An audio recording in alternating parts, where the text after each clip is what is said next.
Hello, good morning. Morning.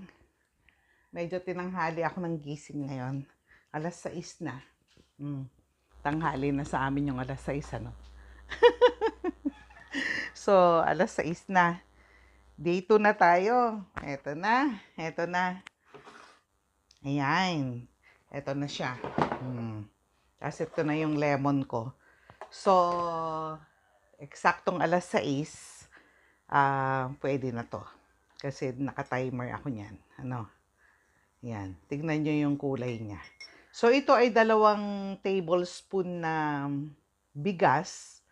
Tapos, 1/2 cup na maligamgam na tubig.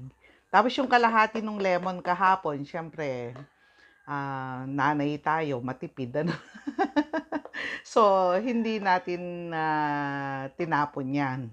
Sayang naman din kasi yan. Nilagay ko lang yan sa isang sealed container, saka ko nilagay sa ref.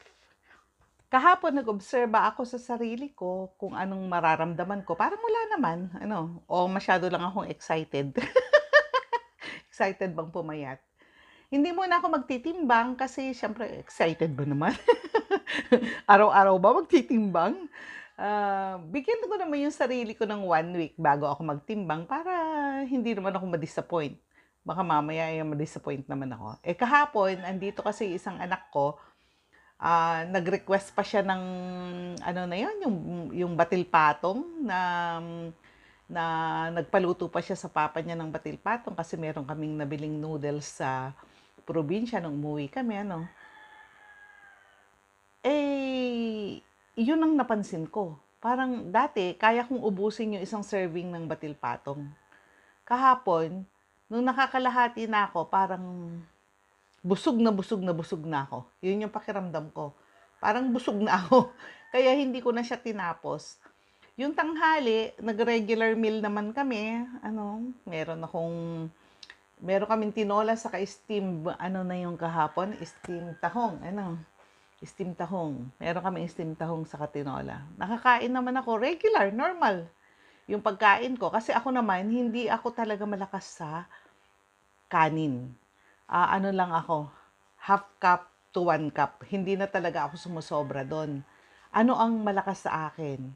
Yung prutas. Talagang, hindi ko talaga kasi mabitawan ng prutas. Kasi dati nag-low carb ako, Yun yung talagang nahirapan ako na bitawan talaga yung prutas. Kaya bumalik ako sa regular diet kasi hindi na ako masaya.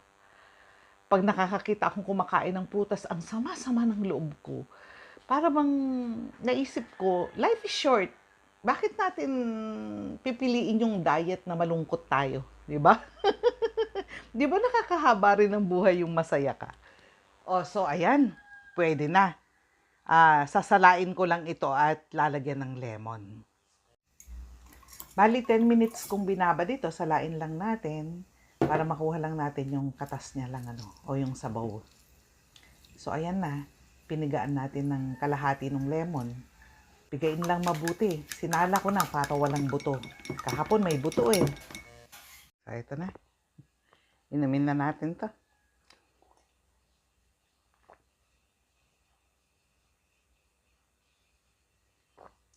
Ayan. Ganda pala, salain nyo na yung buto, para hindi siya sumama.